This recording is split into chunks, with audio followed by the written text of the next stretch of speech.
诸位，今日不管是来贺喜的，还是来看笑话的，我都会献上一出好戏。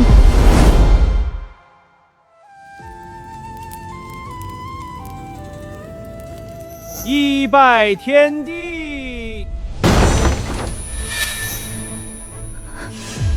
沈渊，你来的正好，省得我日后再跟你解释。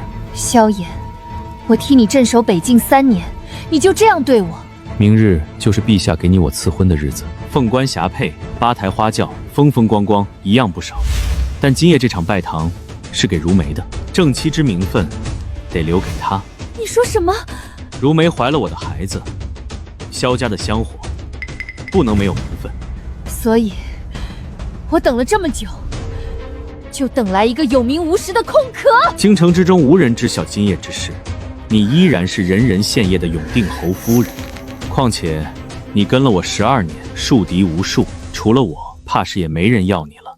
沈姐姐，是我对不起你，可孩子是无辜的，你这般厉害的人，定不会跟我一个弱女子计较的。萧炎，明日我穿嫁衣做花轿，是替他遮羞。你愿意这么想也行。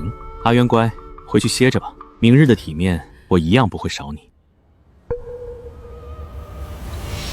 阿渊，这玉佩是萧家祖传，给你戴上，你就是我萧家的人了。此生此世，我绝不负你。好，我答应你。这才对。明日我会穿着凤冠霞帔，坐着8台花轿，把你给的体面一样不少的走完。2拜高堂。萧炎，明日你筹备的这场大婚，我收下。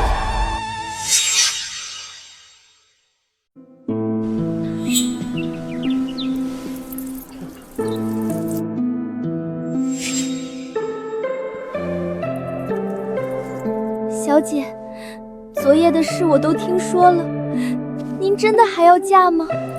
碧桃，我在等他送上门。小姐，沈小姐，侯爷说他在柳小姐那儿耽搁一会儿，接亲的时辰往后挪一挪，劳您多等片刻。知道了。萧炎，你让我等，好啊。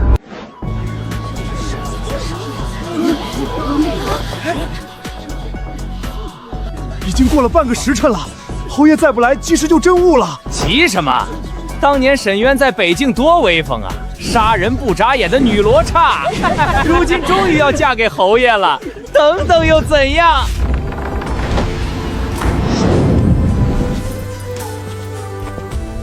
诸位，今日不管是来贺喜的，还是来看笑话的，我都会献上一出好戏。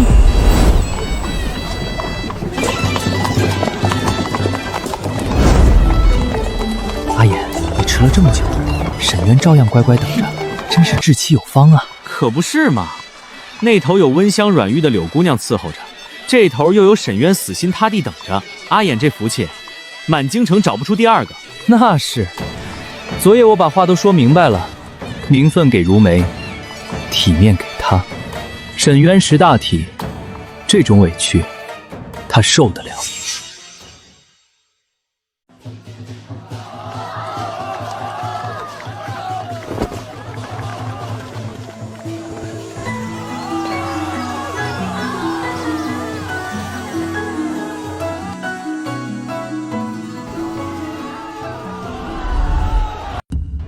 公子，不好了！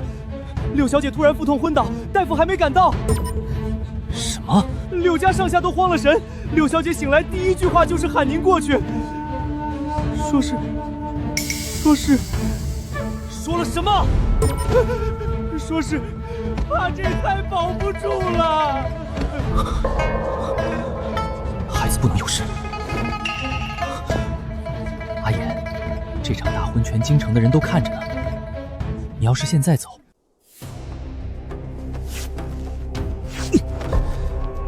急什么？我去就回，一盏茶的功夫。阿衍，这可是赐婚，陛下那边……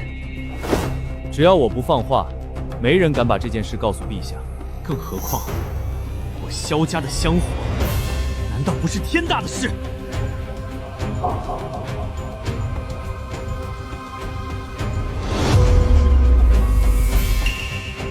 萧衍，你若踏出这条街，今日成亲，我便换新郎。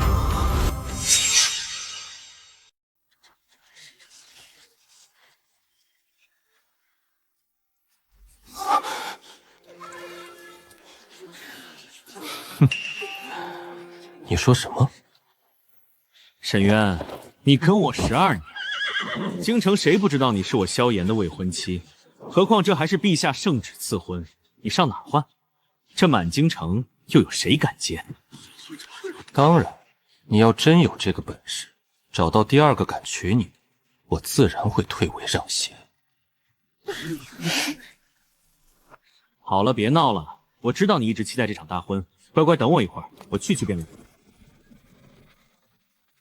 萧炎，你这一走，就别想再回得来。沈小姐，好事多磨啊！柳家那位毕竟有了身子，阿言也是没办法。等等吧。是啊，你在北京那3年，他嘴上不说，心里惦记着呢。今日这排场你也看到了，光那顶花轿就筹备了3个月。筹备3个月，也好。这场戏的本钱，他出的越足越好。沈小姐，到了这一步，名分和体面都在永定侯府等着你，先过门再说，日子长着呢。今日这场婚事，我自有主张。小姐，侯爷怎么这样啊？当初你为了他跟老爷夫人决裂，放弃大好的家业不要，在北境几次死里逃生，才换得他如今升官加爵，手握朝廷巨须。可他却拿你当垫脚石，踩完了转头就去娶别人。小姐，你这样付出真的值得吗？碧桃，人总要为自己错误的选择付出一些代价。今天这场婚事就当是代价，付完便两不相欠。你说柳家那位也真是，怎么偏偏挑这时候腹痛，生怕别人不知道他勾着阿言。是啊，听说为了怀上阿衍的孩子，那可是夜夜笙歌。一炷香后，便开始成亲仪式。什么？沈小姐别闹了，阿衍才刚走，一炷香他怎赶得回来？是啊，你消消气，已然等了12年，还差这一时半刻吗？去传话，只有一炷香时间。大夫怎么说？孩子真的没事？大夫说许是刚刚动了胎气，幸好你来了。衍哥哥，我刚才真的好怕这孩子。别说傻话，孩子好好的，你也好好的。衍哥哥，你可不能走，我一闭眼就觉得肚子又疼。侯爷，那边派人传话说沈小姐一炷香之后就要走成亲仪式。一炷香？他当是在北境点兵呢，急什么？他沈渊天不怕地不怕，就怕我不要他，让他等，他就得等。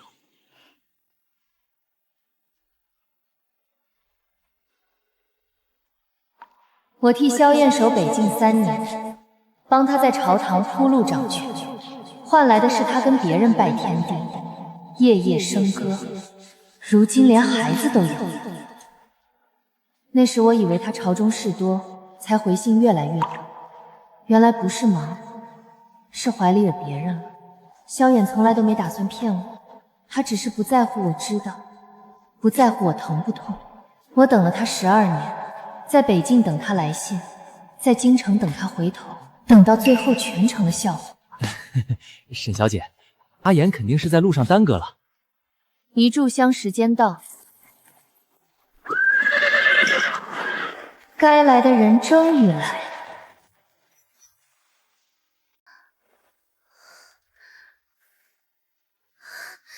衍哥哥，你真要走吗？我这肚子还隐隐作痛呢。行了，大夫说没事了，再不去沈渊那边闹起来不好收场。他高不高兴？你在意？有什么好在意的？他从不会真生我的气，12年了，哪次不是他自己好的？只是这毕竟是陛下赐婚，拖延太久不合适。那你今晚还来吗？我一个人心里慌。再说，侯爷不好了，沈小姐真的换新郎了，她要嫁给镇北将军萧平野。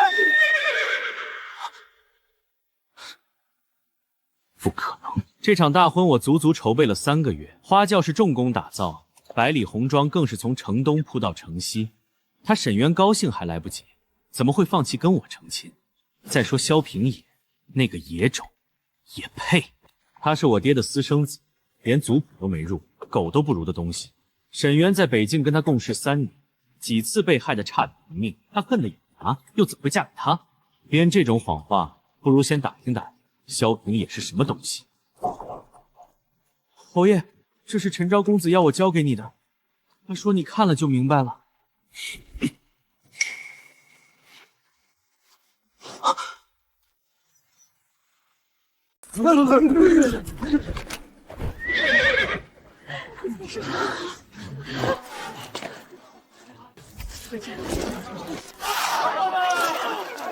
其实接亲拜堂这一步有没有都无所谓，你给我名分就已经足够了。这场大婚从凤冠霞帔到八抬花轿，耗费了多少心力？尤其这千里红妆，更是满城皆知，不用白不用。倒是你，嘴上说只要名分，可人就等在不远处，甚至连喜服都早早穿在甲胄里面了。萧平野，我才不信你不想要这场大婚。哼，被你看穿了。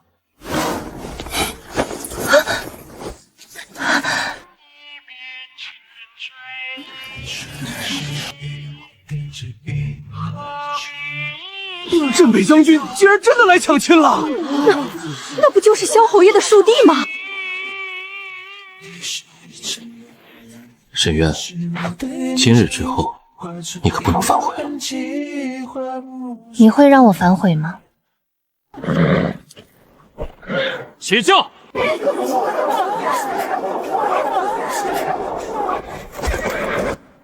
沈渊，你给我下来！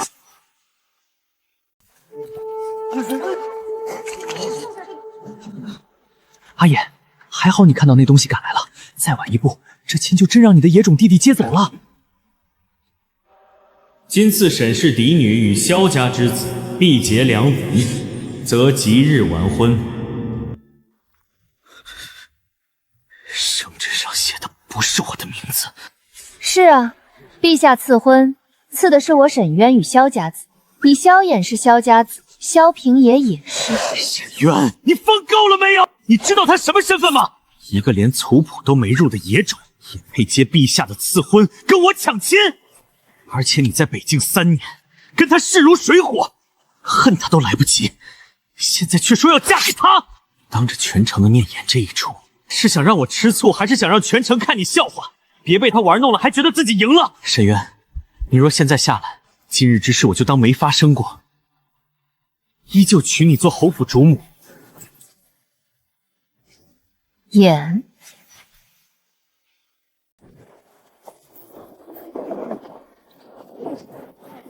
萧平野，过来。沈渊，你做什么？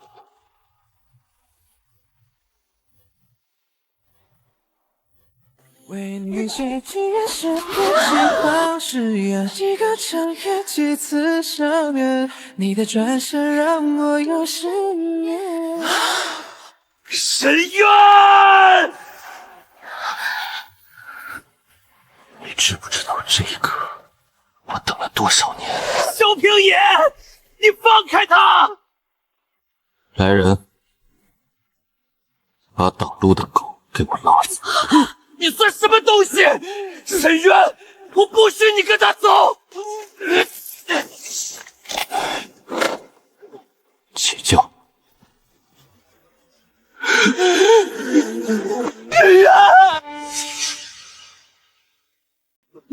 你们给我站住！萧平野，你这个野种，凭什么抢我的女人？别忘了，你连个爵位都没有。我随随便便找个由头，就能让你一辈子永无翻身之日。再说你自己是个野种，就要找一个被家里驱逐的女人为妻，真是垃圾配垃圾！这话也太狠了，亲生兄弟都骂成这样，萧衍，你说我被家里驱逐，那你记不记得我是为了谁才这样做的？你说他是野种，可在我眼里，他比你这个嫡出的侯爷要干净得多。萧平爷，他骂我们垃圾配垃圾，可我怎么觉得我们这叫天生一对？走。不要走！渊渊，是我错了，这场大婚是我许诺过你的。你说要穿最好看的嫁衣，要做八抬花轿，要让全京城都看见，我都记得，我都准备了。渊渊，我是真的爱你。一拜天地，二拜高堂，夫妻对拜，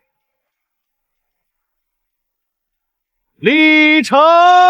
沈渊，我有句话，今天必须跟你说。当初圣上赐婚，我以为再也等不到你了，所以想着等你成亲之后，便自请常驻北境，再不回京。那时只觉得，若见不着你，大概就不惦记了。没想到圣旨上写的不是他的名字，而是萧家之子。我活了24年，头一回觉得这个庶子的身份也不是全无用处。原来，在我浪费12年等待别人的时候，也有人在背后默默守候我。给我慢着！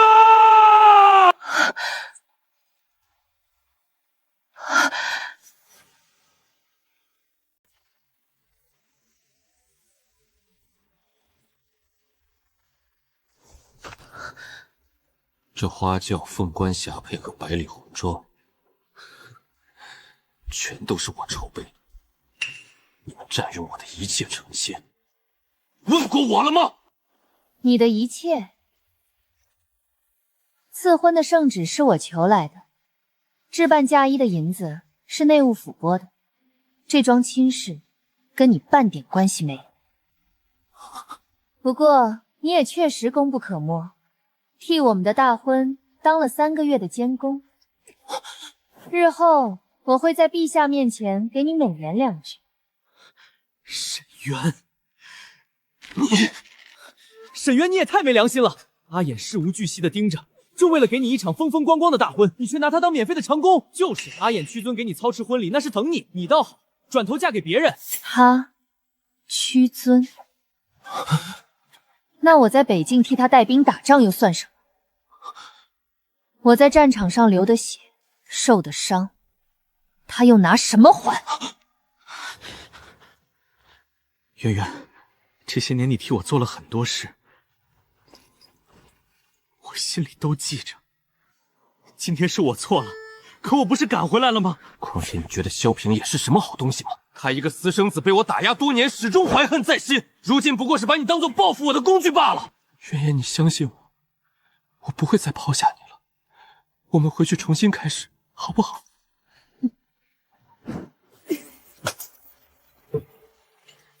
萧衍，你做梦！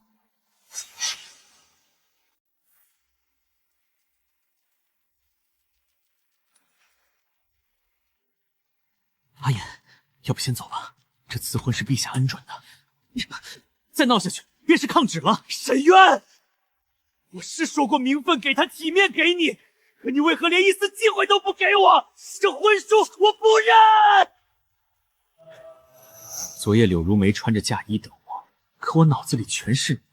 想着你16岁时说要穿最好看的嫁衣，让我骑马来接你，所以我今天如约来娶你。可你呢？二话不说就跟这个私生子拜堂成亲。萧衍，别装了，你只是享受完了柳如梅的温柔小意之后觉得不够，发现少了我替你打下来的军功，少了一个能替你上战场挡箭的人。今天跟萧平野成亲，是我做过最正确的选择。看清了，赐婚是我的，拜堂是我的，人也是我的。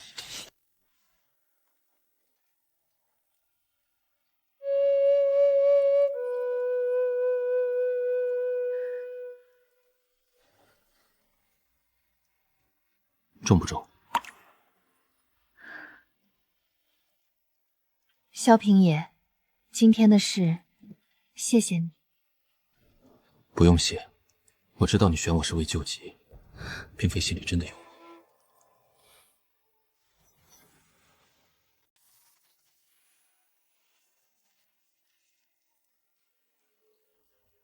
将军，沈小姐求见。沈渊，你明日不是大婚，怎么？萧衍在别院里跟柳如梅拜了天地，甚至还签了婚书。什么？他敢如此混账！我去帮你教训他。萧平野，赐坤的圣旨上写的是萧家之子，你也是，所以你明天愿不愿意来抢亲？你确定吗？嗯。好，明天我会准时出现。沈渊，你花了12年认清一个人，不用急着一个晚上就接受我的感情。你安心睡，什么时候你心里真的有我了，我们再谈别的。这么多年我都等了，不差这几天。萧平野，你何必？何必什么？我捡了个大便宜，就算你利用我，我也心甘情愿。睡吧，明天还要进宫请罪。不是利用，可这句话现在还说不出口，再给我一点时间。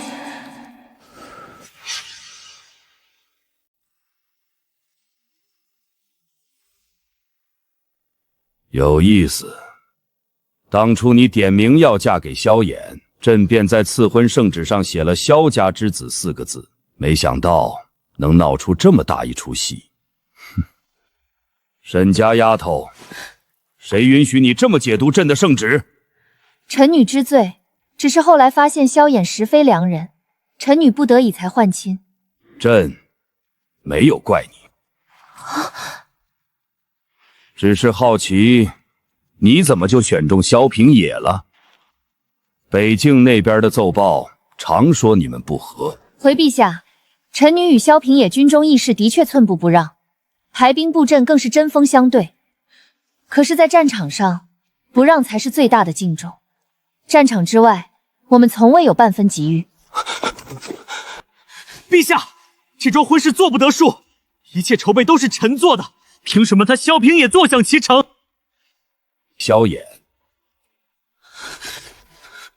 你爹临终给朕上过一道密折，说萧家2个儿子，嫡子有爵位，庶子有军功，让朕酌情照拂。朕写这4个字是给你们俩都留了体面。如今沈渊选了萧平野，你便来朕面前闹。萧衍，朕看你是当了几年侯爷，把规矩都忘了。陛下，臣不敢。刚才那句“战场之外从未有半分机遇”是真的，还是说给陛下听的？沈渊，你真的那么狠心，不要我们12年的感情了吗？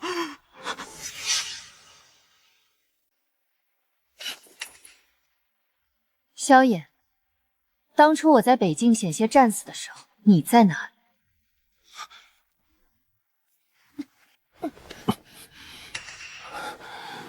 别怕，我在这里，你睡一觉，醒了就好了。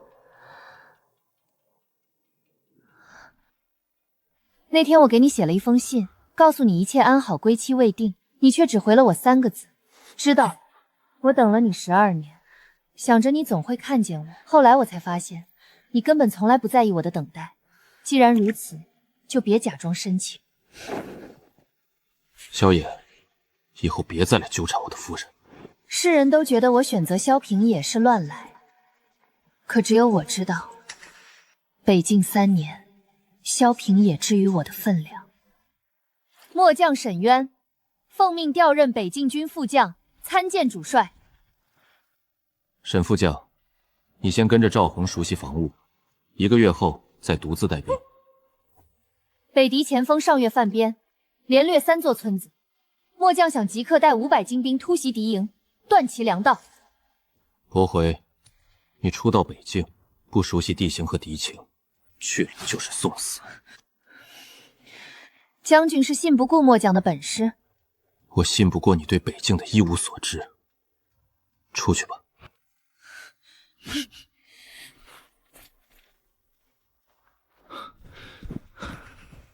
你别往心里去，将军就这脾气。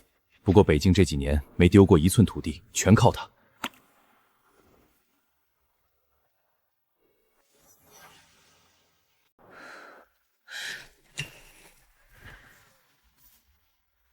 沈渊，你不要命了！末将在侦察敌情。侦察？你一个人摸到敌人跟前，这叫送死！我从前就是这么打的，我的命也用不着将军管。你现在是我帐下的人，就得归我管。把沈副将带回去。是。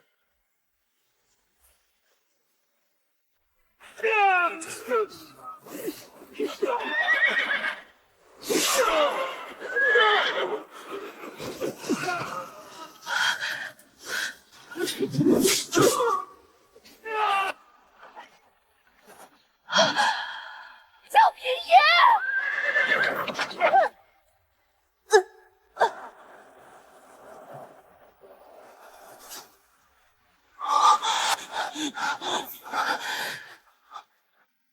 萧平野，你没事吧？我没事。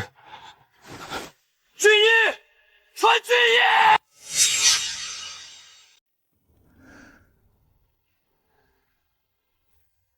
剑上有毒，若沈副将今夜高热不退，就难说了。把我帐中那些上好的药材全部拿来，一定要救活他。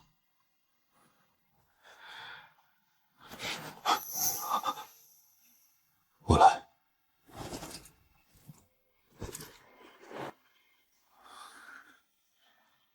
萧炎，萧炎，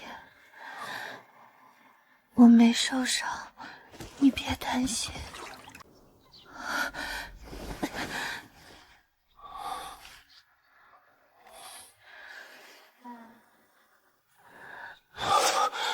还疼不疼？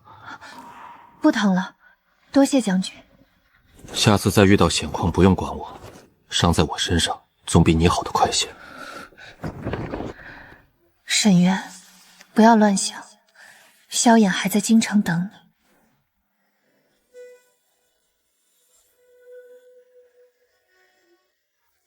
当初若不是我一心想着萧衍，或许我和萧平也早就……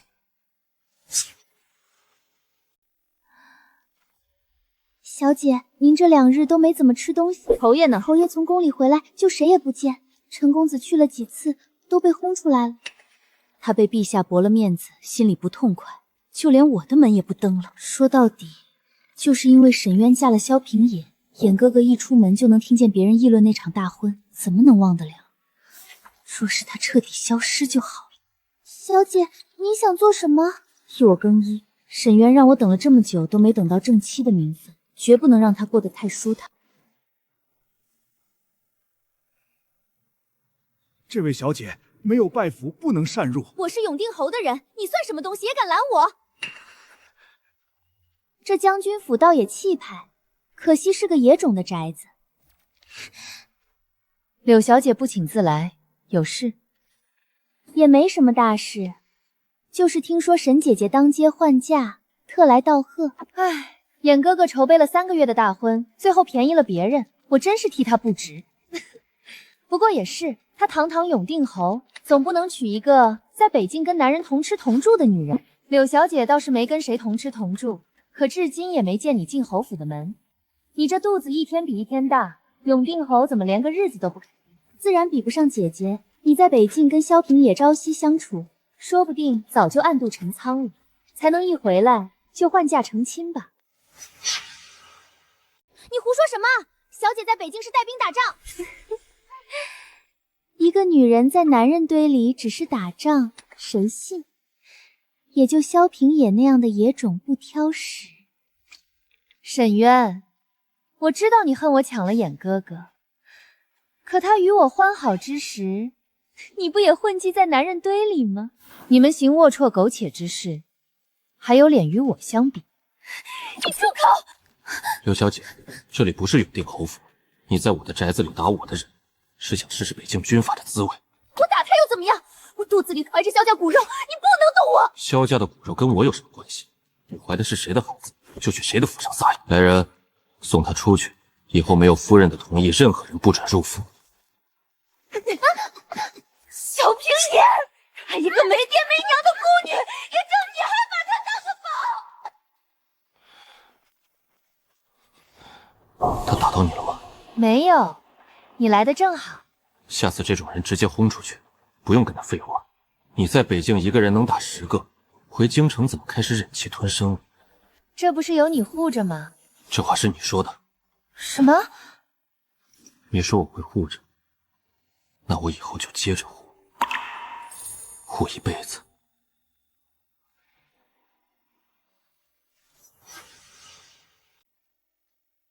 那柳如梅真是疯了，竟敢跟小姐动手。可是碧桃，她说我是没爹没娘的孤女。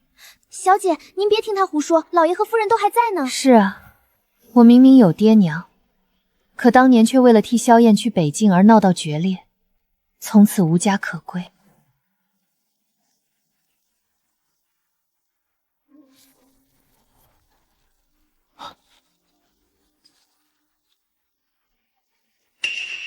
你就是萧家的世子，怎么整天只知道看书？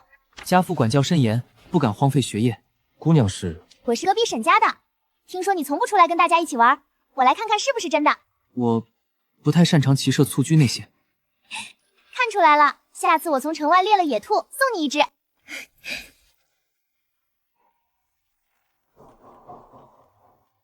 那时我和萧衍一眼万年，本以为会是白头偕老的美好结局，直到3年前。你要替萧衍去北境打仗，他一个世袭的爵位，需要什么军功？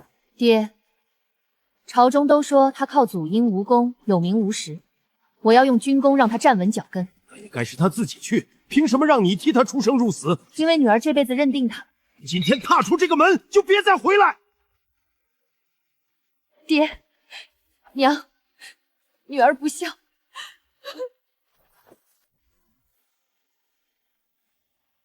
碧桃，我已经为当年的错误选择付出代价了，现在回去爹还会认我吗？当然，老爷夫人肯定早就原谅小姐了。回去吧，我陪你一起。你不用。我是沈家的女婿，陪你回门，天经地义。你知道我回去做什么吗？知道，贵祠堂挨家法，你已经成亲了。如果这些事还要自己面对，那要我做什么？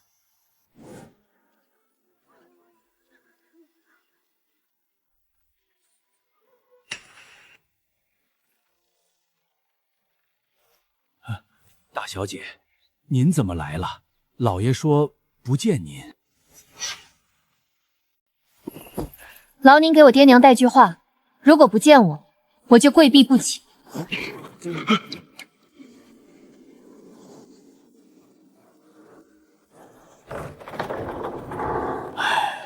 大小姐，将军进来吧。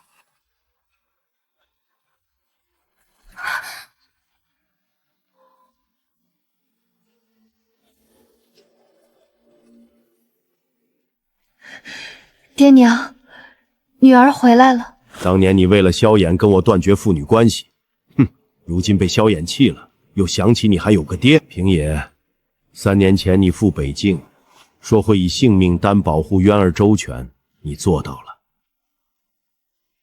他在北境每一次违令冒进，你都替他兜着。他攒了3年军功，你一仗都不跟他抢。这些事我都知道。3年来，辛苦你了。小婿不敢当，当年答应您的事，我只是做到了本分。我只问你一句，你嫁平野是真心，还是为了气萧衍？真心。12年来，女儿第一次知道被人放在心上的滋味。起来吧，带着你的夫君坐下吃饭。你这孩子怎么这么狠心，3年都不回来？平野，既然你做了我家女婿，那你可知我沈家靠什么屹立20年不倒？沈家世代忠烈，军功卓著。那只是表面，实际沈家祖上是做盐铁起家的，掌握着大燕1/3的铁矿，1半的盐道。就连北境的军械粮草都有一半是从沈家商队运出去的。所以陛下赐婚不仅仅因为渊儿有军功，更是因为北境地区少不了沈家。这些事，我从未听沈渊提起过。这3年，我冷眼旁观渊儿在北境带兵打仗，终于承认，他除了有点死心眼儿，骨子里还是有沈家女儿的血性，能扛事儿，敢决断。所以就算对萧衍再瞧不上，也决定让他赢。只是没想到赐婚会发生意外。盐铁两宗的生意原本是给未来女婿准备的见面礼，萧衍那个小子没福气。平野，这份家业交到你手里，你可愿意接？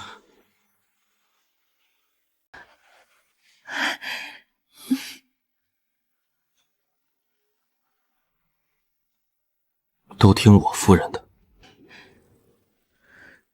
至于萧衍，之前我看在渊儿面子上，为他在朝廷中打点的一切，都一一收回。他敢辜负渊儿，就承受所有代价。到底怎么回事？兵部的人说，北境今年的军需供应换人了。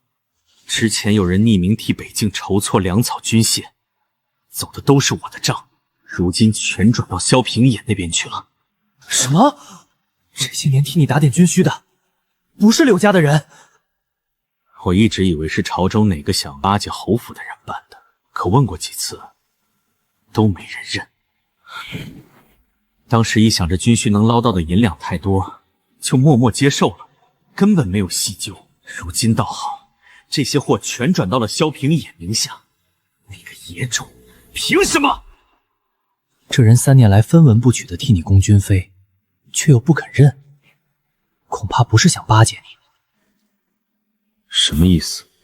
侯爷，不好了，宫里来人了！永定侯萧衍任北境军需督办期间，账目不清，物资迟滞，着即革去督办之职。北境军需一事交由镇北将军萧平野监理，钦此。侯爷，接旨吧。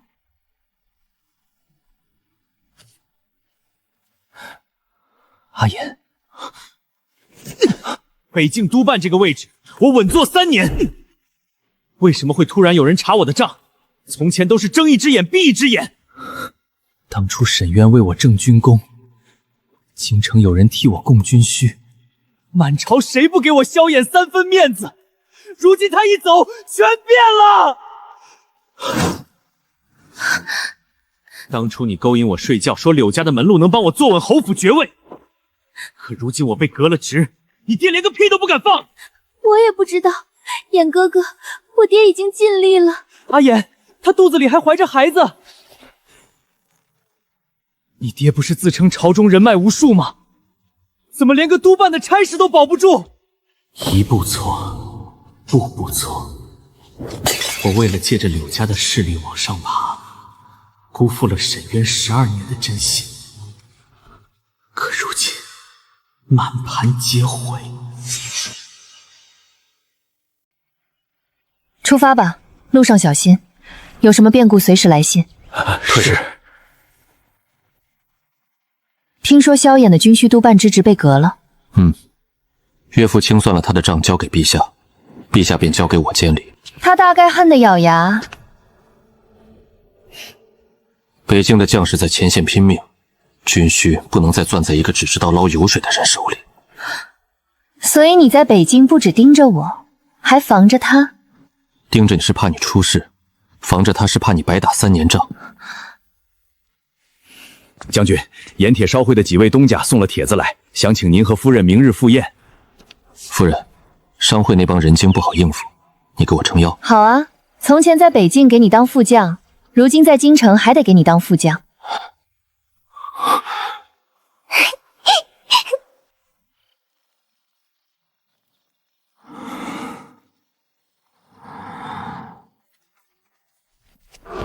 阿言，你要我查的事，查到了。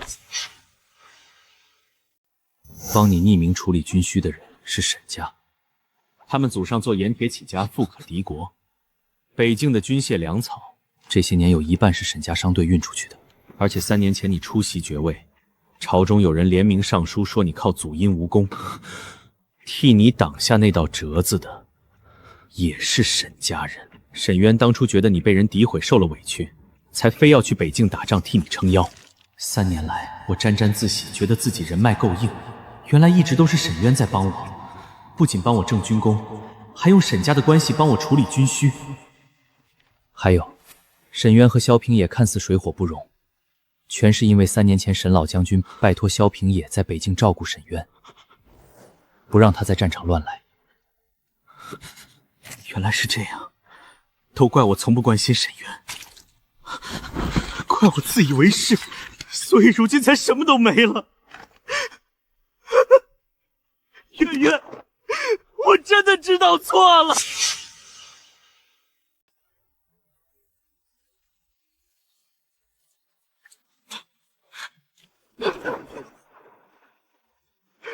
渊渊，让我见你一面，求你了！侯爷，夫人已经歇下了，请回吧。我不信，让我见他，我有话要跟他说。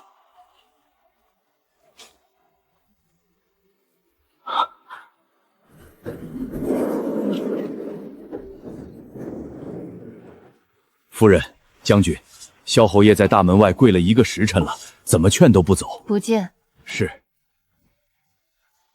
你刚才说那句话的模样，和在北境杀敌时一样果决。他在外面跪着，不是因为知道错了，是因为他知道沈家意味着什么了。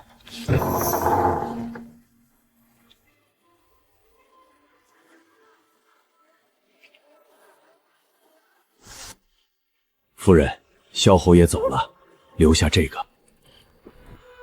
扔了。等等。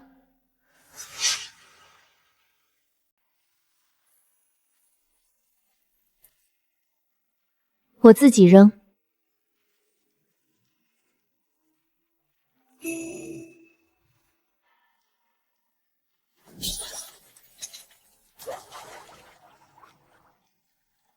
这一次，我不会再捡垃圾了。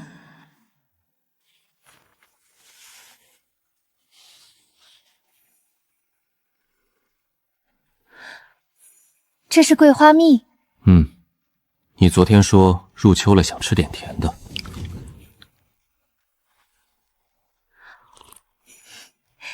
你怎么知道我喜欢这个？你在北京提过一次，说想念京城桂花，还说能空口吃掉半罐桂花蜜。我随口一句话，你记了3年。你说的话我都记着。还有一次你发高烧说胡话，说自己怕打雷，今晚的雷那么响，我想你大概睡不着。对了，3年前你为什么跟我爹说会在北京照顾我？那个时候我们还没有见过面吧？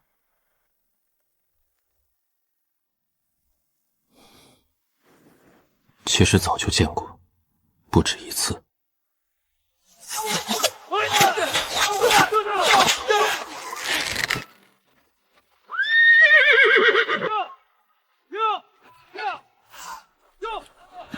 沈小姐，又给咱们送剑来了。是啊，连训练用的剑都不够，说出去丢我沈家的脸。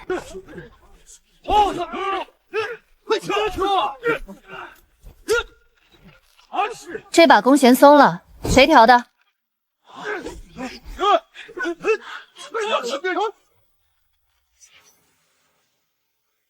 沈小姐，这批弓都是新领的，还没来得及一一叫过。那我替你们试试。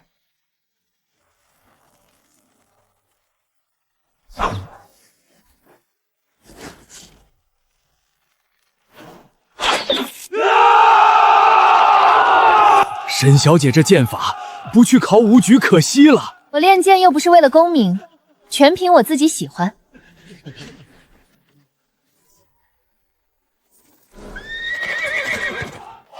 那是我第一次见沈渊，他射的箭明明落在箭靶上，却好像也射穿了我的心。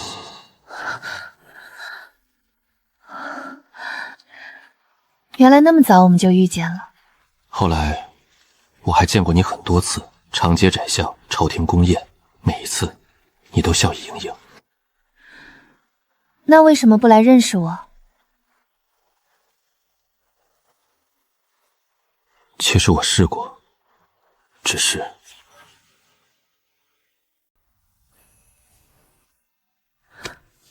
他受伤了。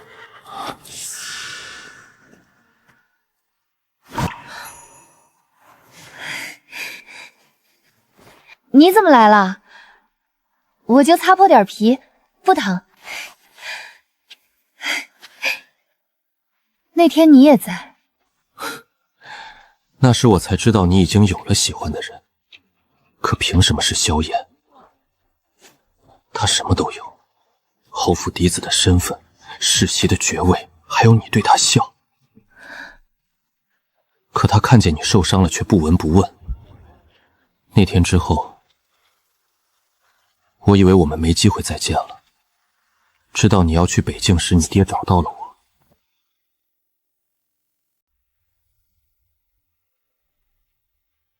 元儿那孩子为了萧炎，非要往北境跑。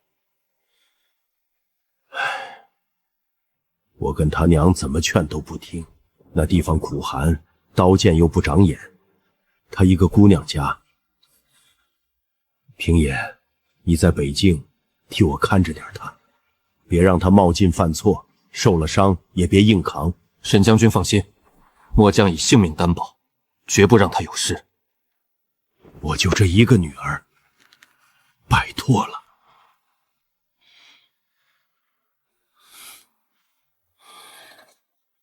校场上，马场外，我爹的书房里，原来在我看不见的地方，萧平也一直都在。夜深了，先休息吧。明日还得去盐铁商会的宴席。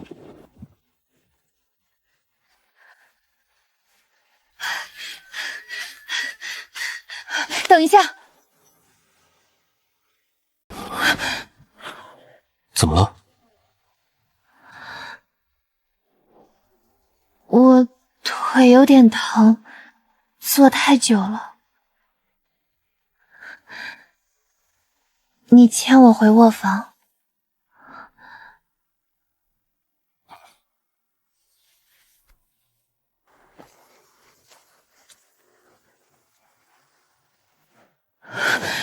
萧平野，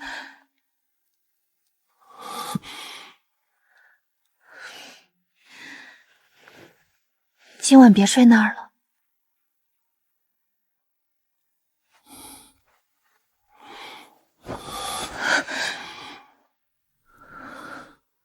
心疼我，还是可怜我？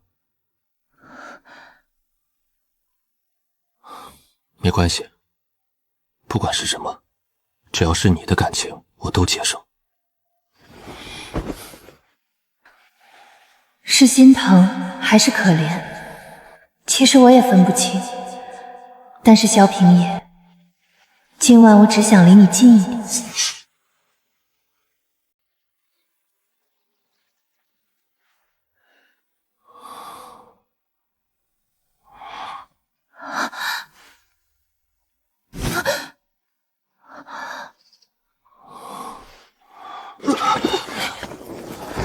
我去叫碧头打水。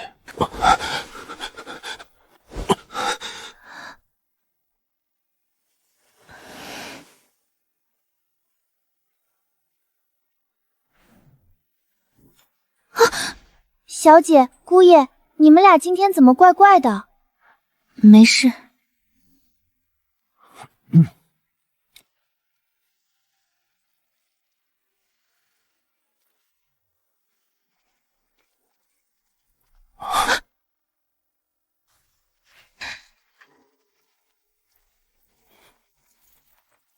今天到底怎么了？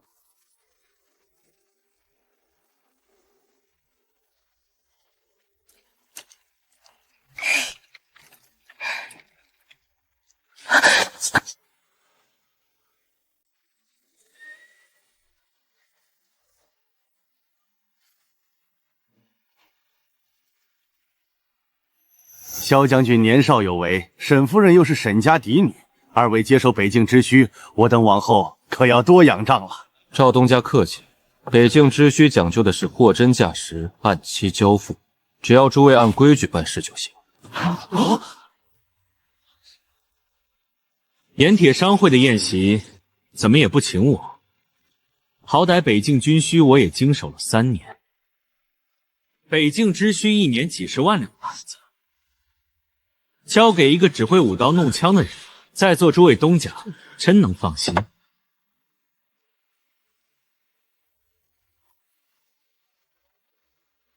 到时候底下人阳奉阴违，在账上做手脚，你连看都看不出来。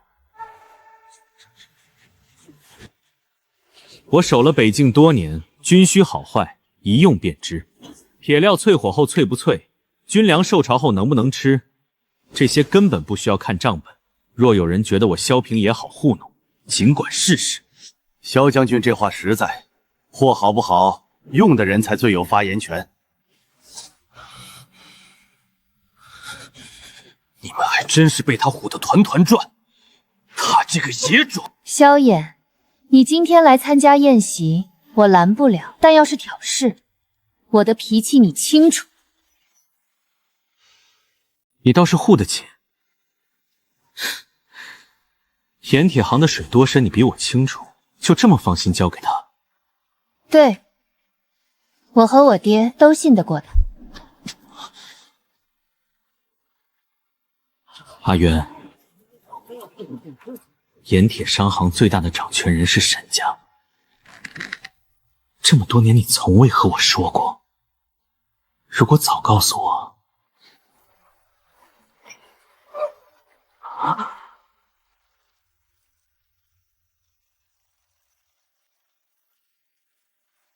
清醒了吗？沈渊，你就这么恨我？我不恨你，我早就不想在你身上浪费任何感情。你今天来，先刁难我夫君，又质问我，无非就是知道沈家比你想象的有权有势，所以急了。现在看来，幸好我当年没告诉你这种趋炎附势的人。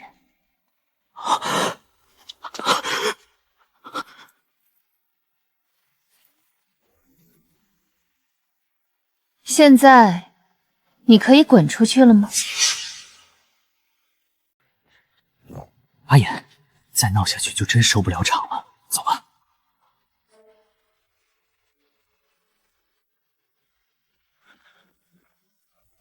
沈夫人好气魄，来来来，接着喝。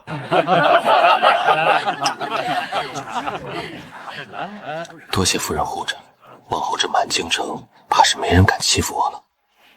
当初在北京你护着我，如今轮到我了。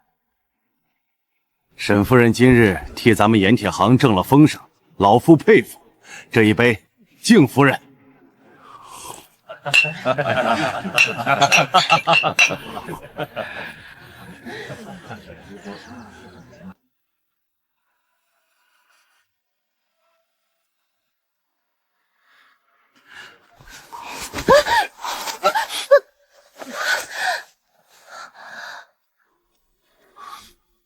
喝多了？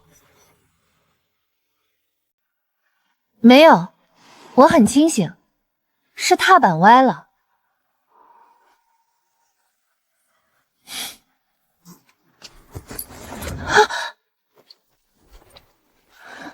走吧，回府。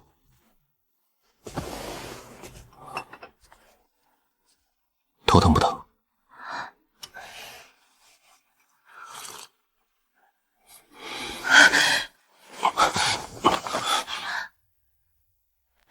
我问你一件事，你在校场看见我的时候，是不是觉得我好看，对我一见钟情？你说实话。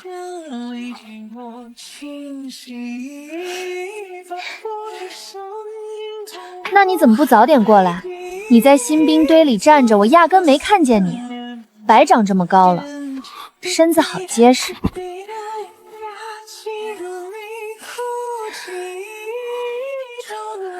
模样生的也好，比萧炎眼睛深，嘴巴比她漂亮。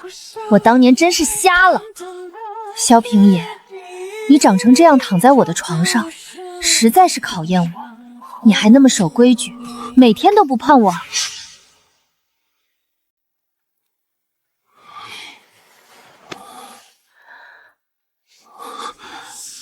沈渊，你喝多了。我没有，我说的都是真心话。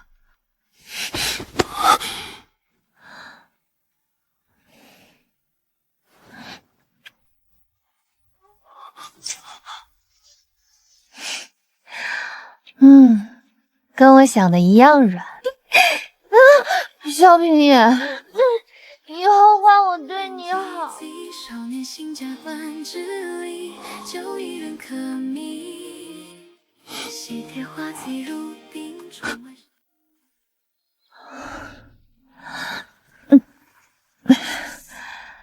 昨晚我怎么回房的？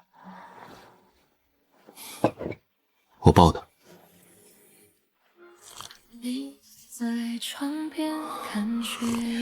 我昨晚是不是说了什么？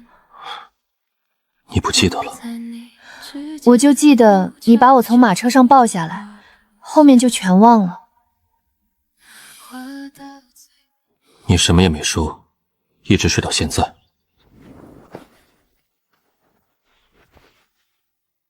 汤羹趁热喝完，凉了对胃不好。总觉得忘了什么重要的事情。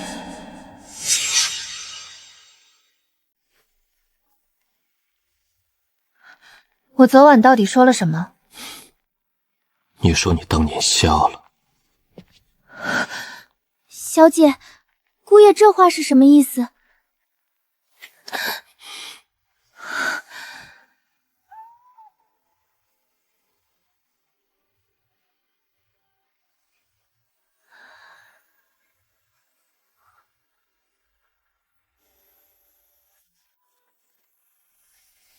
我亲了他，还捏了他的肩膀，拍了他的脸，说他比萧炎好看。小姐，你怎么了？脸怎么红成这样？碧桃，我完了。平野比上次来又瘦了些，是不是公务太忙？还好，盐铁那批货北京收到了，说比往年都好。你在军中待过，采买起来果然不一样。也多亏了有渊渊验货，我不懂的地方都是他把关。他小时候跟着我跑商队，验货的本事是那时候学的，如今也是派上用场了。渊儿跑商队的时候没少吃苦，整日面黄肌瘦，如今倒是养回来了，气色也比从前好。夫人说的是，小姐自打成亲以后，饭都比从前多吃了半碗，整个人都高兴多了。你今天话怎么这么多？既然日子过得好，有没有考虑过给府里添个人，热闹热闹？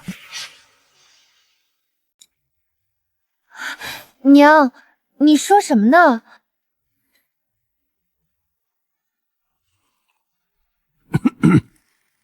吃饭吃饭。对了，我爹今天让我核一下北京旧军械的样式，我用的那把弓箭还在吗？在，回京时都收进书房那几个木箱里了。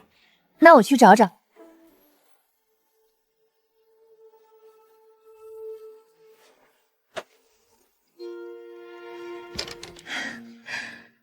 果然在这儿。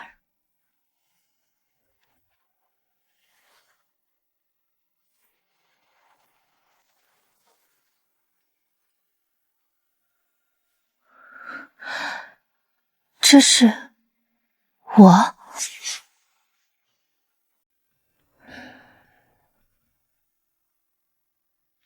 今天路过集市，看见一盒松子汤，买来却不知道以什么身份送给你。他今天巡营时哼了支曲子，是京城的调，在北京待久了，他大概也想家。今天他跟我吵了一架，说我不近人情，也好，总比不理我强。北境3年，原来除了打仗，他还藏了这么多没说出口的心事。萧平野啊，萧平野，你究竟还有多少关于我的秘密？我才想起来，这个箱子也在书房，都是些旧东西，没什么用，改天我拿去烧了。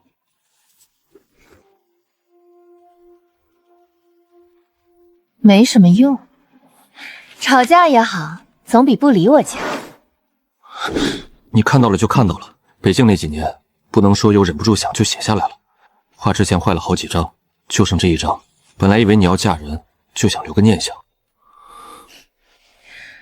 以后不用留念想了，我现在就在这儿。你，姑爷，门外来了个姑娘，说是您表妹来投奔的。表妹？她说她叫薛莹，还带了信物。我确实有个表妹，但是很多年没联系了。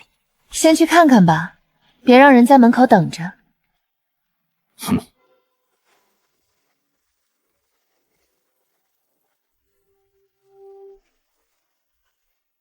表哥，我娘上个月病故了，临终前让我来京城投奔你，这是姨母当年留给我娘的。她说见了这个，表哥就会认我。先住下吧，碧桃，带薛姑娘去客房。这位就是表嫂吧？薛莹见过表嫂，一路辛苦，先去歇着吧。是。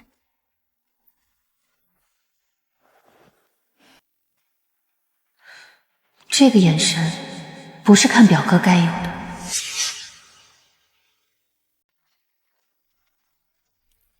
碧桃，表哥和表嫂成亲多久了？不到2个月。才2个月呀？我看表嫂性子挺冷的，跟表哥平时也这样吗？小姐外冷内热，对姑爷很好的。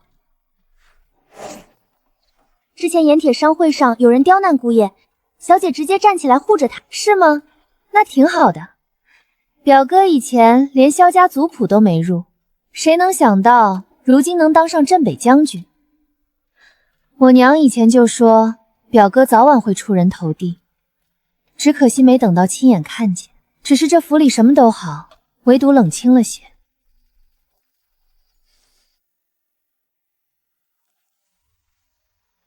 姨母安好，军中饷银已发，给莹儿买些纸笔，让她好好读书。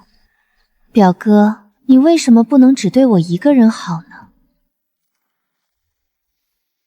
表哥，你的旧披风袖口都磨破了，这件是我新做的，你试试合不合身？我就知道这个尺寸合适，表哥，我做了半个月呢。轩辕，军需清单核完了，我放书房。表嫂，你看表哥穿这件披风好看吗？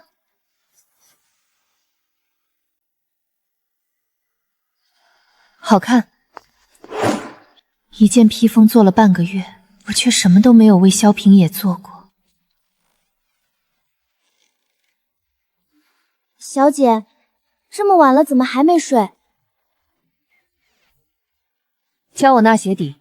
什么？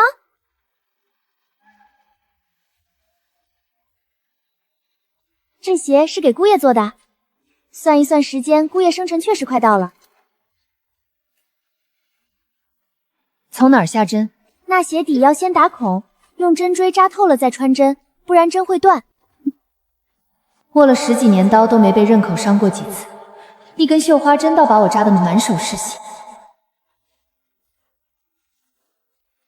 小姐，要不我帮你纳？你这手……不用。他穿过那么多双鞋，这一双总得是我亲自做的。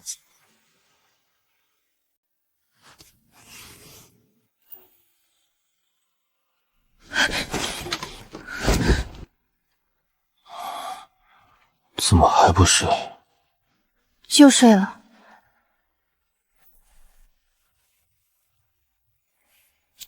明天是他生辰，鞋虽然难看了点，总能穿。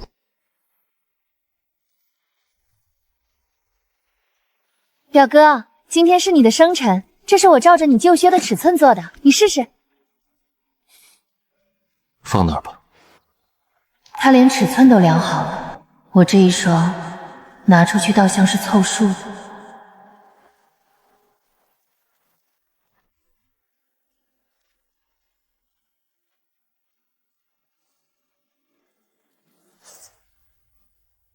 手怎么了？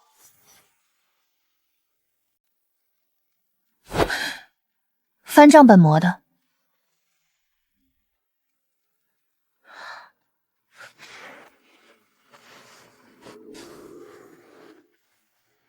睡吧。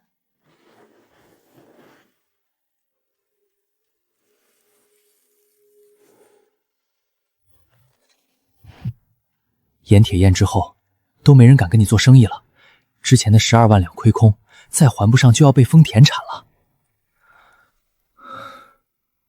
如果要填满剩下的窟窿，只能卖祖宅。祖宅不能卖，我会从私矿拿一批铁料，转手卖给外地的盐铁商，利润高。走私矿，这是王法管着的，查出来不是革职，是下狱。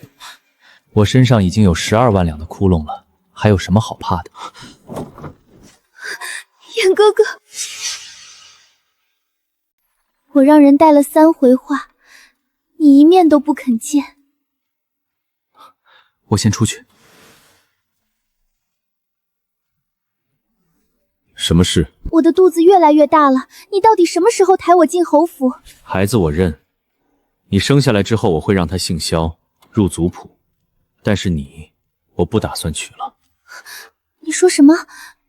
你要孩子，不要我？那天的婚书缺乏官媒，没有效用，我们不算成婚，但孩子是萧家的骨肉，我不会让他流落在外。萧炎，你混蛋！当初的事，我没有逼过你。是我自己倒贴。你去我那儿次次喝得烂醉，不醉便不会碰我。现在想来都是在为沈渊守贞吧。只要你肯娶我，哪怕只是偏门抬进去，哪怕你忘不了他，我都认了。不可能。这样你都不肯，你把我当什么？一个替你生孩子的下人？你冷静一点。我做不到。沈渊已经在别人床上了，你还觉得他会回来？别再提他。你还是护着他。够了，早知道你这样胡搅蛮缠，我不会让陈昭放你进来。你就这么作践我？萧炎，你站住！如果我说我肚子里的孩子根本就不是你的呢？你还没有波澜吗？你说什么？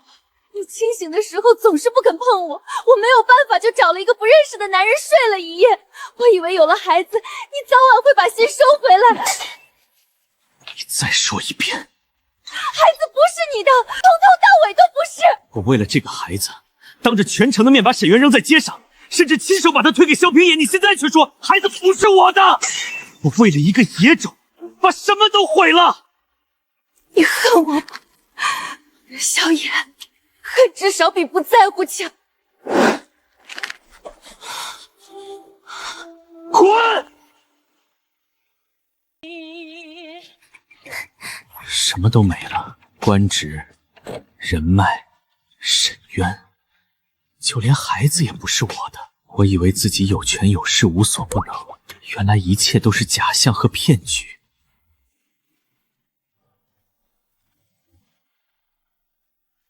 萧平野的生辰已经过了好几天，这双鞋还在这里。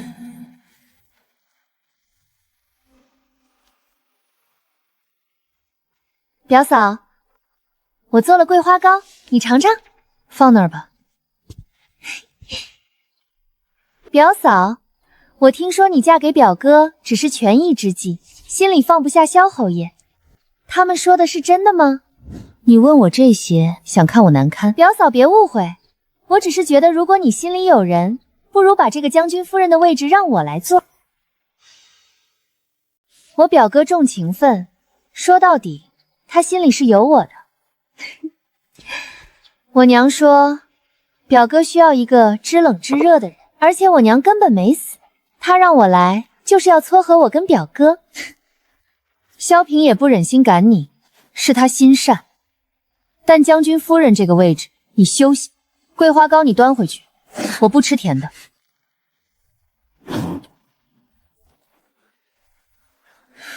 你身上什么味道？是薛莹塞给我的，还说让我带着这个去找他，但我惦记着先来看看你。是催情香，成色极好，这么大一包，够用好几回了。你表妹现在应该正在房里等你呢。我不会去的。不去找薛莹，先来我这儿，是不是说明我更重要？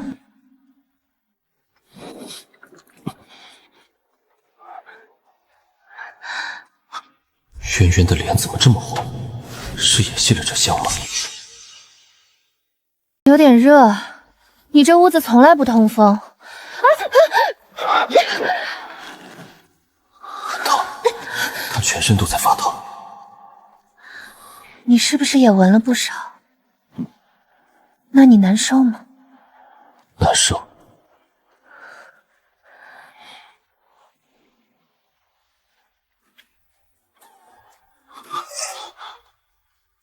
好想亲。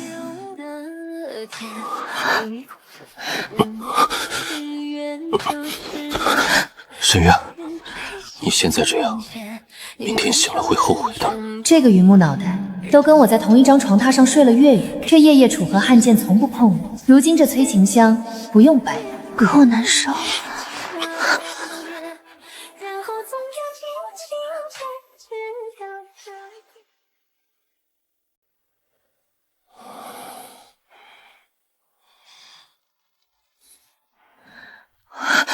昨天我和萧平野竟然真的将错就错了。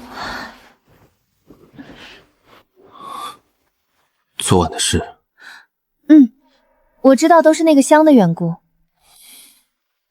萧平野，这种事夫妻做也很正常。表哥，你起了吗？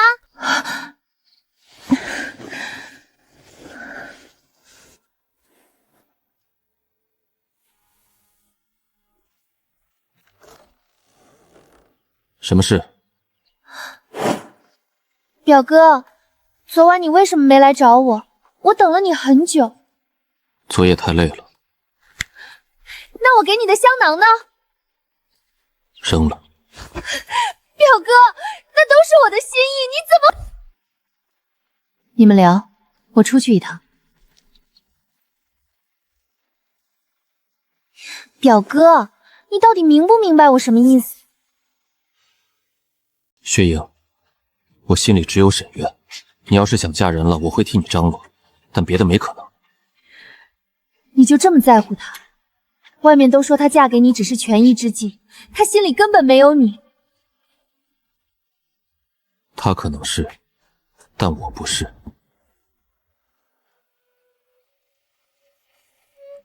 你从进门到现在，一盏茶端了1刻钟，一口没喝。在想事情，跟平野有关。你小时候做错了事，回来也是这副表情，嘴上不肯说，心里在跟自己较劲。娘，我有时候分不清。分不清什么？分不清我对萧平野是感激还是别的。他默默喜欢我8年，后来又替我收拾烂摊子，陪我回门。我有时候觉得欠他太多了，还也还不完。所以我怕自己只是因为愧疚或感激才给他回应，怕到头来还是在利用他。那你对他好的时候，心里高兴吗？前些天他生辰，我给他做了双鞋，那鞋底扎了好几次手指，可我做的时候心里是高兴的，想着他穿上是什么样子，想知道他喜不喜欢。傻丫头，这不叫欠债，这叫动心。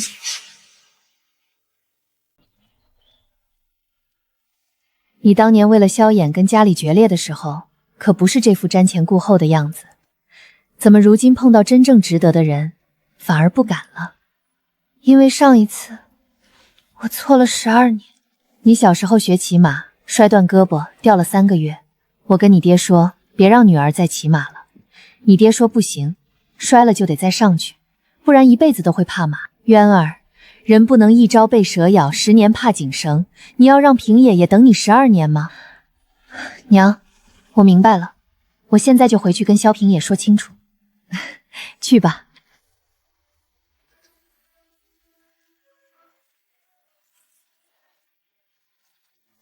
娘说的对，我不能因为萧衍负了我，就把真心藏起来。别怕，我在这里。那时候萧平野的存在，对我来说确实不同一般。可我醒来以后不敢多想，现在想来，或许是不敢承认自己早就对他动了心。萧平野，这一次我会勇敢面对。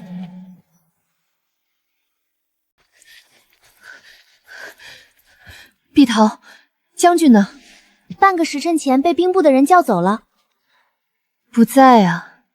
小姐找姑爷有急事。不用，等他回来再说。好不容易下定决心要开口，人却不在。没关系，这次换我等他。表嫂回来了，是不是出去找你那个萧侯爷去了？薛莹，你别在这里信口雌黄。是我信口雌黄，还是表嫂心虚？别仗着表哥心里有你，你就为所欲为。既然不喜欢表哥，就趁早放手，免得日后伤了他的心。薛莹，你错了，我和萧平也是两情相悦。你现在想站着你表哥，是因为他是镇北将军，嫁给他风光体面。可最难的时候，是我跟他一起在北境扛过来。我们见过彼此最狼狈的样子，也更懂得如今的一切有多珍贵。所以这世上最把他当回事的人，就是我。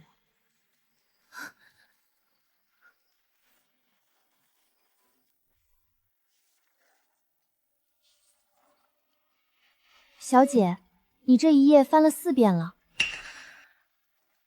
几时了？亥时3刻了。小姐，要不你先歇着，姑爷今晚怕是真回不来了。夫人，您要的那些北京旧物，老奴从库房里整理出来了。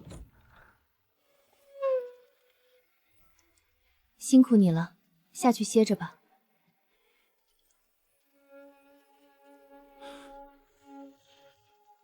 夫人，还有一项东西，老奴犹豫了半晌，觉得还是应该交给您。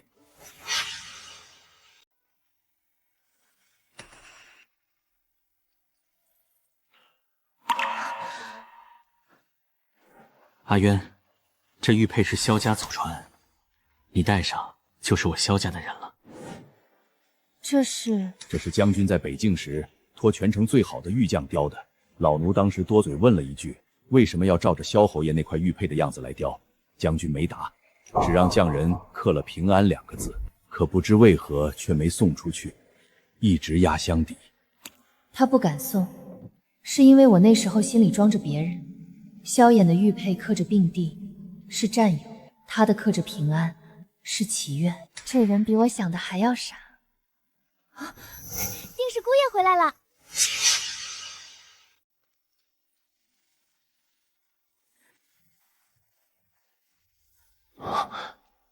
这么晚了还没睡？等你回来。对不起，今天薛莹的事是我处理不当，让你受委屈了。本来下午就该去沈家接你回来的，结果被兵部叫走，一耽搁就是这么久，是我不好。萧平野，薛莹今天跟我说，让我别仗着你喜欢我就为所欲为。你可以，我萧平野的夫人在这里，不用守任何人的规矩。我没反驳，只是告诉他，你我之间并非你单方面喜欢，而是两情相悦。还有，我要跟你坦白，其实我昨夜根本就没有被崔晴香迷晕。那你昨晚为什么和我？你大可以推开我。为什么要推开你？我们早该圆房了。渊渊，你这样真的会让我误会你心里有我。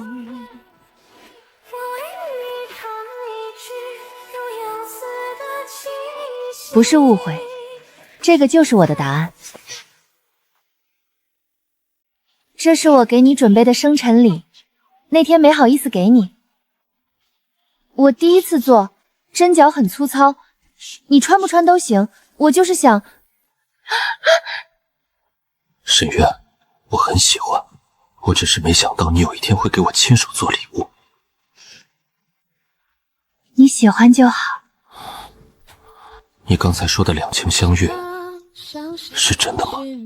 当然，萧平野，我真的喜欢你。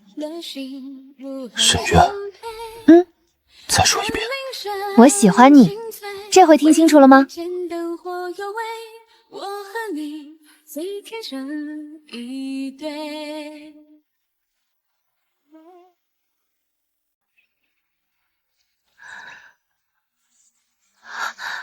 你盯着我看多久了？没多久，半个时辰。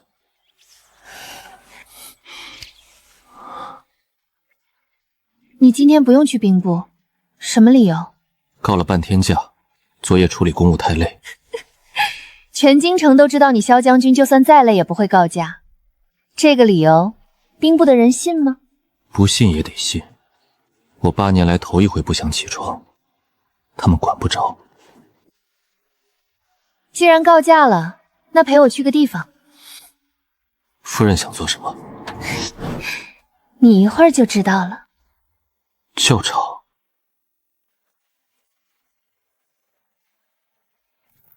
8年前我们在这里初见，我没看见你，今天补上。8年前你站在这里，10箭全中靶心，我就在想，如果要站到他身边，成为势均力敌的人，一定要拼命努力。沈渊，没有你，就没有今天的萧平野。我每一次在战场拼命，每一次往北境的风雪里冲，脑子里想的都是，我得活着回去，得争出个样子来，有朝一日让你看见我。我看见了，我看见你8年的深情，3年的守护，辛苦你等我这么久。没关系，等你是我的荣幸。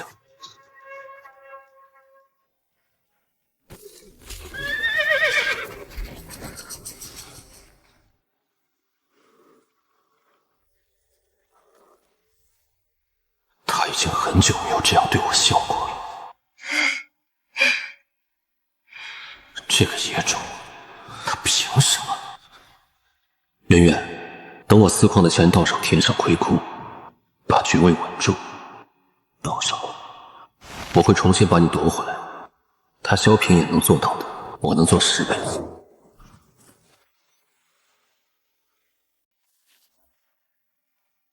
新商道第一趟走货，利润比旧商道同期高出40%，西北和西南2条线同时铺开。半年下来，盐铁行的生意规模扩了将近1倍。我管了盐铁行20年，最好的年份也就扩了2成，你们半年翻了1倍。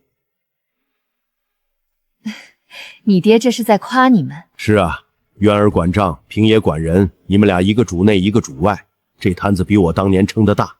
是爹打的基础好，我们只是顺势往上垒。别拍马屁。岳父放心，以后盐铁行的生意会越做越大的。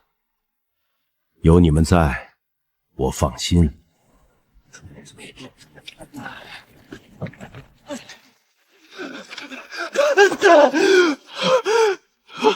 阿言，巡防营的人来了。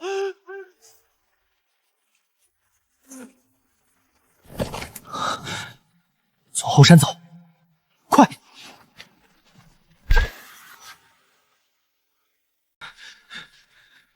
站住！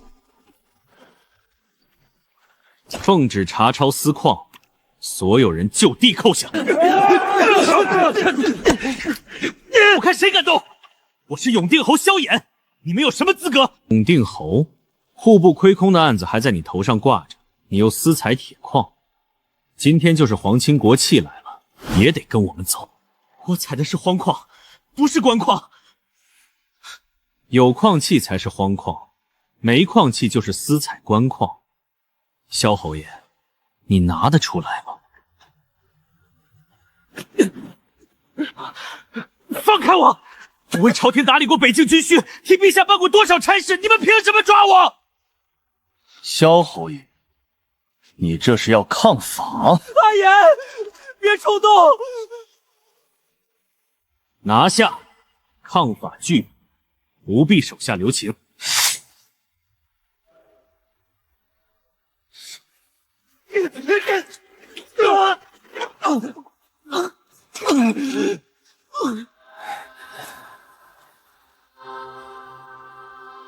自讨苦吃。萧侯爷，你私采铁矿石共计8000余斤，别说你的爵位保不住，就是你的命，也得看陛下开不开恩。带走，先押回大牢，等陛下圣裁。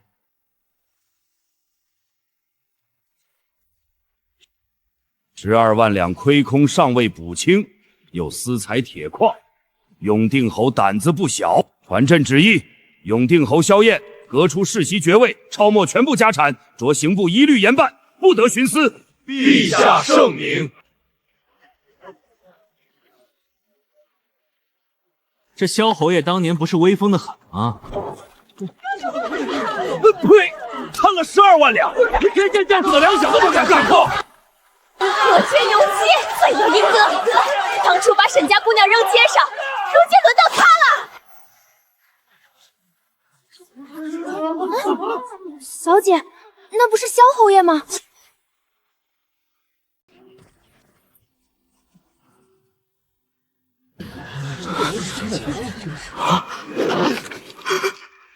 圆圆，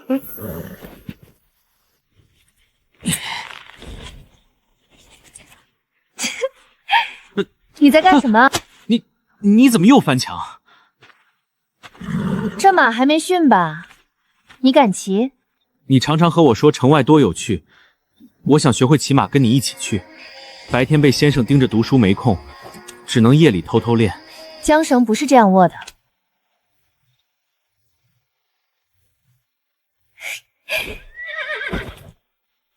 上来，我带你跑一圈。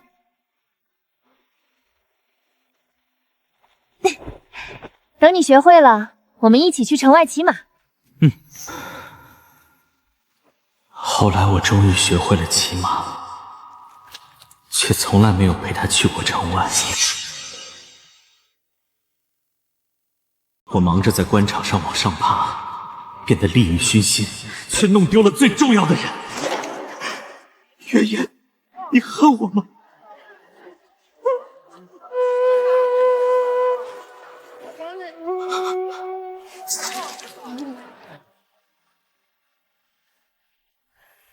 我今天看见萧衍巡街了。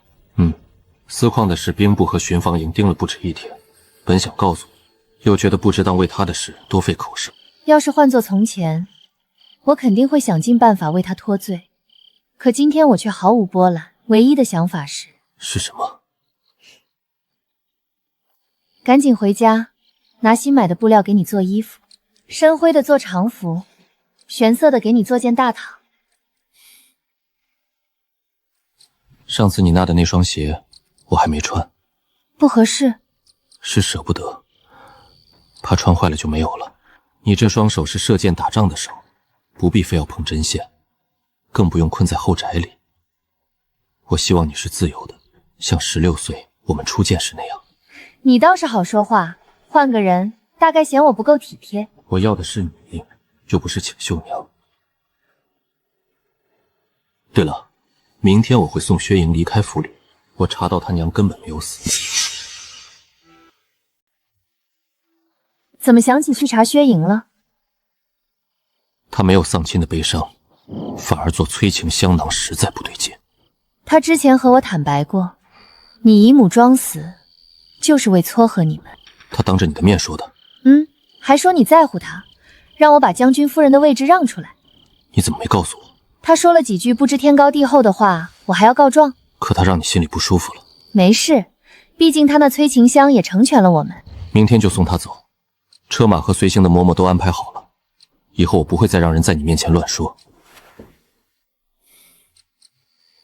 庞的事我可以不计较，但他不该把主意打到你身上。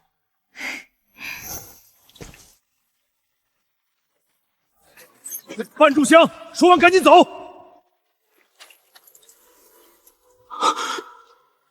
你的肚子落掉了。吃了3副药，痛了一整夜，第2天就干净了。你以前多风光啊，永定侯！我那时候想攀上你这棵大树，这辈子就不愁了。结果呢，大树倒了，我也摔了个半死。可萧衍，我也是真心喜欢过你。你第一次来柳家赴宴，穿了一身宝蓝色锦袍，笑起来眉眼温润，满屋子的公子哥没有一个比得上你。后来才知道你只是寂寞了，换成谁都无所谓。对不起，我当初不该招惹你。如果我们没有遇见就好了，你不会落胎伤身子，我也不会和沈渊走到这一步。你后悔遇见我？萧炎，你连说句对不起都要顺带上他，到这一步了，你心里装的还是他？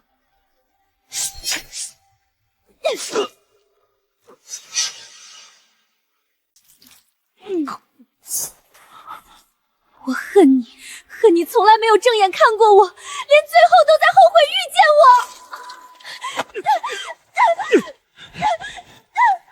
疯婆子，敢在大牢里动刀！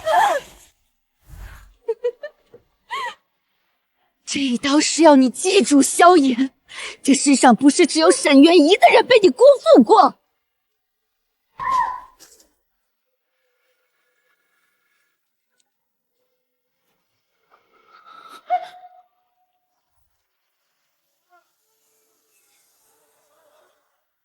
将军、夫人，车马都备好了，走吧。表哥，我来京城这些日子做了很多错事，给你和表嫂添了很多麻烦。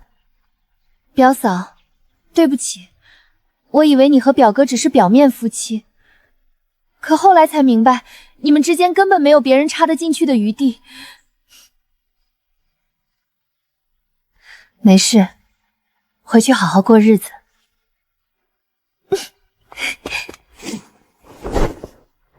萧衍今天就要被押出城，流放岭南。南？我认识他的时候，他日日只会读书写字。那时候他最大的野心，不过是把先生教的文章背熟，好让他爹夸一句。后来他想要的太多了。你要去送行吗？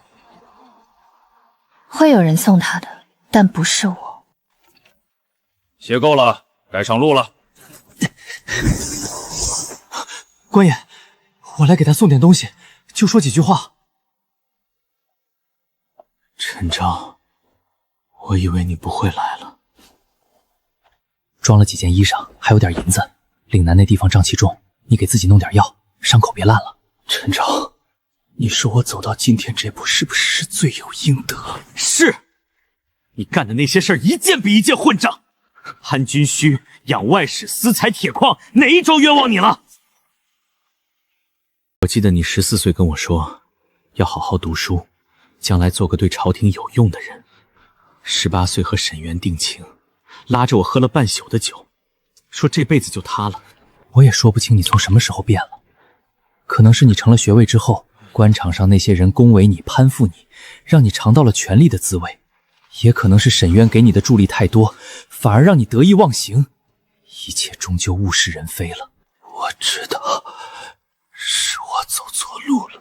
行了，时辰到了，在磨蹭天黑之前到不了驿站。阿言，好好活着，别死在岭南。萧平野，你在北京那3年就没想过放弃吗？当时我满心满眼都是萧衍，没给你摆过好脸。你派我巡营，我跟你顶撞；你驳回我的军报，我摔你的帐帘。受了伤你守夜，我醒了连句谢都没有。我明明对你一点也不好，怎么会放弃呢？因为你的出现，我这一生才看到了光亮。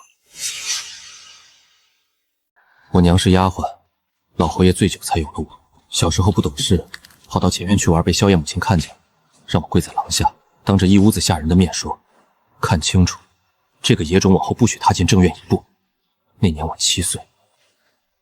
后来人人都叫我野种，我也习惯了挨打挨饿，习惯了自己是个多余的人。直到在校场时遇见你，你活得那么明亮，不为了讨好谁，不为了证明什么，一下子就夺走了我所有目光。后来得知你调令北京要和我共事，我辗转兴奋了一整晚。你的出现对我来说像是上天的赏赐，是求之不得，我又谈何放弃？圆圆，我生来就什么都没有，所以只想紧握自己能拥有的一切，我的刀剑，我的军功，也包括能远远看见你的那一眼。所以不用问我为什么能等那么久，能有一个值得等的人，不是苦熬，是盼头。那万一等不到呢？等不到就等不到，我这条命从出生就是多余的，那天战死也算光荣。萧平言，你说你有的很少，那我再多给你一点盼头，要不要？什么？你说呢？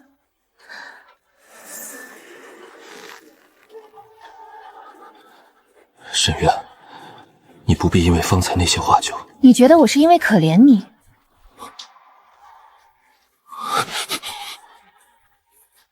萧平野，我从未可怜过你，我做的种种都是在爱你。上回我喝醉了亲你，第二天什么都不记得了，今天补上。你，萧平野，你在北京不是挺果决的吗？怎么现在就跟个新兵似的，手脚都不知道往哪儿放？别把我供着当菩萨，不然还做什么夫妻？圆圆，你真的愿意吗？你再问，我就真的不同意了。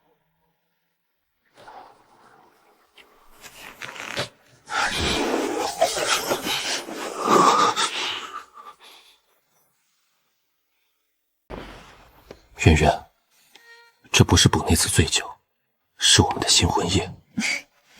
榆木脑袋总算开窍了。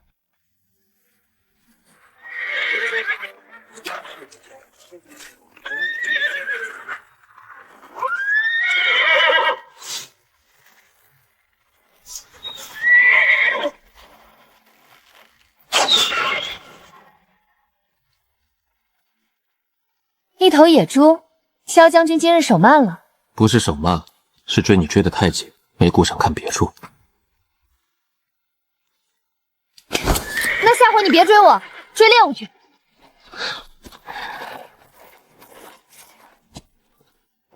猎物满山都是，你就一个。萧平野，你什么时候学会说这种话了？话本子里学的。管家说我多看点，能增添夫妻情趣。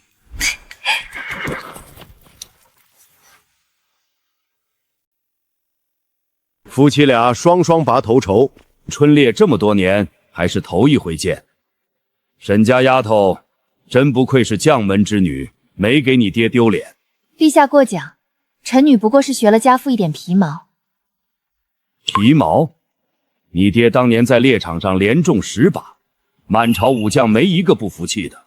你这手剑法有他当年的风范。平野也不错，弓马娴熟，剑法精准。不愧是守了北境多年的主帅，往后北京军务和盐铁商事交给你们夫妻俩，朕就更放心了。定不负陛下期望。沈家丫头脸色好像不太好，猎场上累着了。陛下放心，臣女只是起得早了些，不碍事。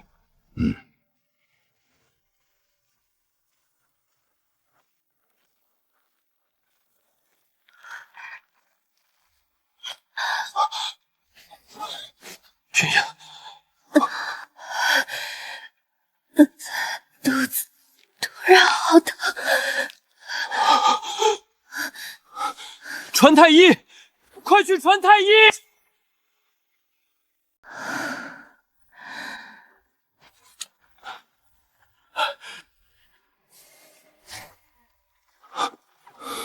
恭喜萧将军，夫人不是病了，是有了身孕。依脉象看，已1月有余。有孩子了？是啊，夫人方才腹痛是动了胎气。春日围猎策马太急，这几日须得静养，不可再剧烈活动。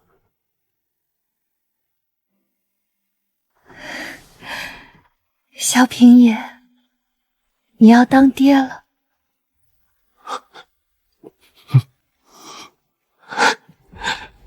圆圆，你给我的盼头又多了一点。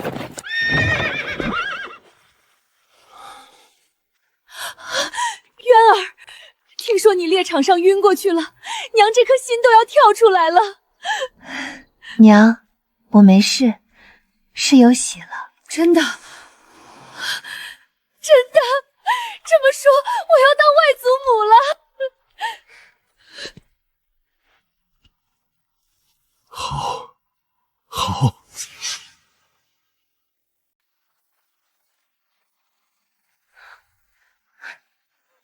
萧平野，你这么紧张，怕我摔了？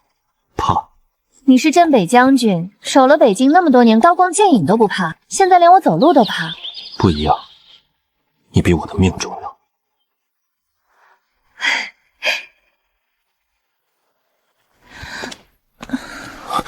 腰酸。月份大了，站久了就酸。你怎么会这些？上次陪你诊脉的时候，我问太医孕期有哪些不适，他说腰酸、水肿、夜里抽筋，教了我几个穴位。你每天去兵部，回来还要看盐铁账目，还有空学这个？你怀着孩子辛苦，我学这点东西算什么？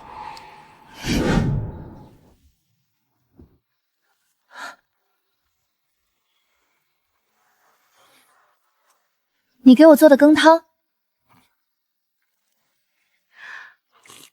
可以和我娘做的相媲美了。在北境的时候，风雪、刀剑、军务，我都能应付。可这辈子有2件事最难，一件是娶到你，一件是等这个孩子。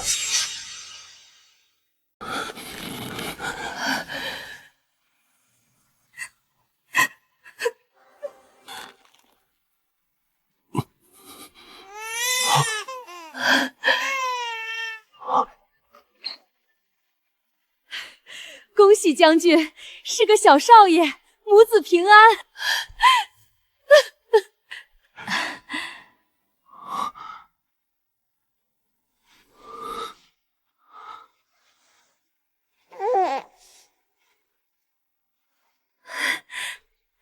姑爷，孩子抓您手指呢。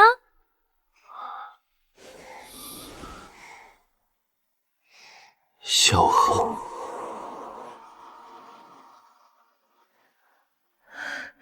萧恒，恒星的恒。恒，久也。我这辈子最想要的，就是能和他长久的过下去。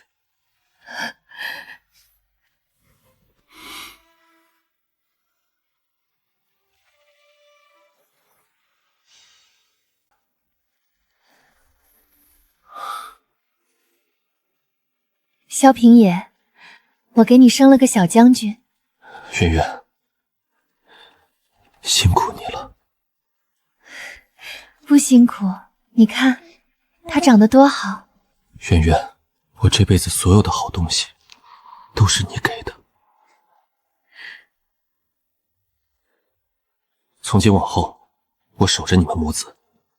北京的风雪也好，京城的暗箭也好，什么都不用怕。